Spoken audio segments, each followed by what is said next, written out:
Estamos aquí en la Universidad Católica de Cuenca, en la oficina del doctor Jorge Sarmiento Cárdenas, quien nos brindará una ayuda acerca del tema. Doctor, buenas tardes. Buenas tardes, mi querido amigo. Nuestro curso en este año se llama Introducción a la Filosofía de la Educación, en la cual estamos en la intencionalidad humana. La parte que se divide de esta es la intencionalidad ontológica y el horizonte de la intencionalidad.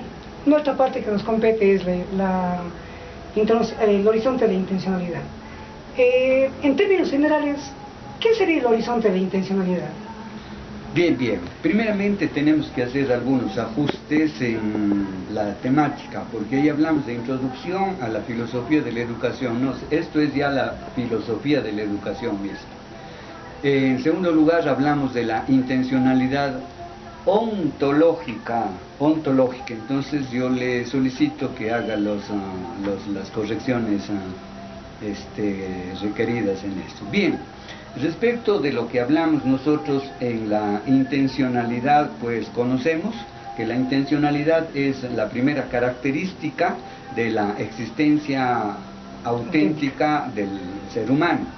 La intencionalidad consiste en esa actitud de salir hacia y dirigirse hacia los objetos del mundo, captar esos objetos y luego interiorizarlos. Bien, ahora hablamos entonces del horizonte de la intencionalidad. Obviamente que cada ser humano tiene su propio mundo, constituido por objetos, por personas, por vivencias, por emociones, por hechos, experiencias, etcétera. Bien, eso constituye el mundo, pero el mundo tiene un límite. Estaríamos hablando ahorita del mundo, o sea, se dividía el horizonte de la intencionalidad se divide en mundo y también en horizonte de la significatividad, ¿no? Bien. Tenemos dos conceptos que tenemos que distinguirlos, son paralelos obviamente, el concepto de mundo y el concepto de horizonte. El mundo es el conjunto de entes que corresponden o pertenecen a la intencionalidad del sujeto, en tanto que el horizonte es el límite del mundo. En consecuencia, el horizonte en el ser humano es bastante reducido en la niñez, luego este horizonte va ampliándose, va retirándose, va alejándose en la adolescencia, en la juventud, en la época adulta, en virtud de que el sujeto va incorporando a ese mundo una gran cantidad de objetos, de experiencias, de fenómenos, etcétera. Estaríamos hablando que el horizonte es la parte o un límite que el ser humano se pone tal vez. No, el ser humano no se pone ese límite. El límite está dado en forma espontánea. Lo que hace el ser humano con los aprendizajes y los conocimientos es ir como ampliando, es decir, ese horizonte que inicialmente estuvo muy limitado se va alejando, se va distanciando y el mundo personal se acrecienta cada vez más y más. En una obra en el horizonte de la significatividad, en la obra de Jean-Paul Sartre, él nos habla de que en la obra del ser y la nada, él nos habla de que los objetos están allí y es el hombre quien se encarga de ponerlos de acuerdo a nuestro, sería beneficio, no, sería nuestra función o interés.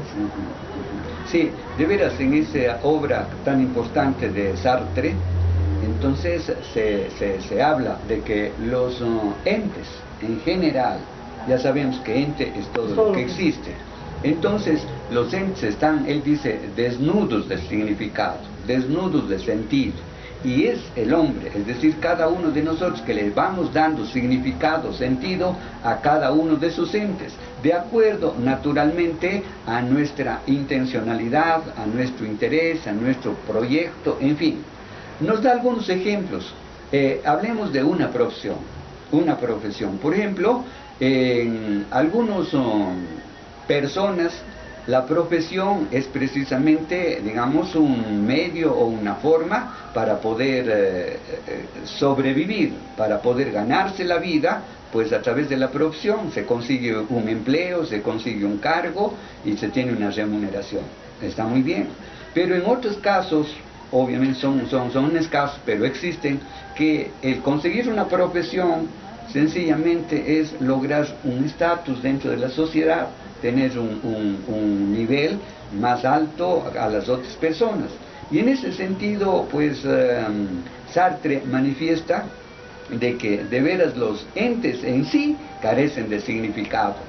Es el ser humano, es la persona quien le da sentido, significado a cada uno de los entes, pero no, este significado no es arbitrario, sino es siempre en función de lo que él llama el proyecto fundamental. El proyecto fundamental consiste en llegar a ser perfecto, es decir, cada vez mejorar, mejorar y mejorar.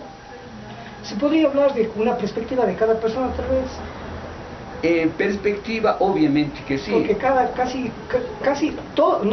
todos somos diferentes y por el mero hecho que somos diferentes tenemos perspectivas diferentes al ver el significado de las cosas. Por supuesto, cada ser humano es como una isla. En este sentido hablamos es diferente a los demás.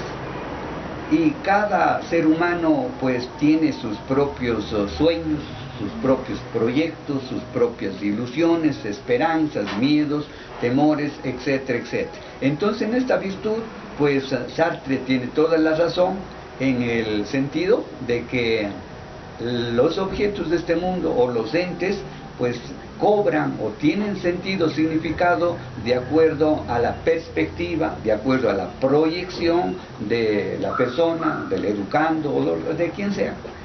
Bueno, eso es todo lo que hemos podido en primera parte agradecer al doctor, nos ha ayudado bastante con el tema y muchas gracias. Doctor, le agradezco. A la orden. Gracias.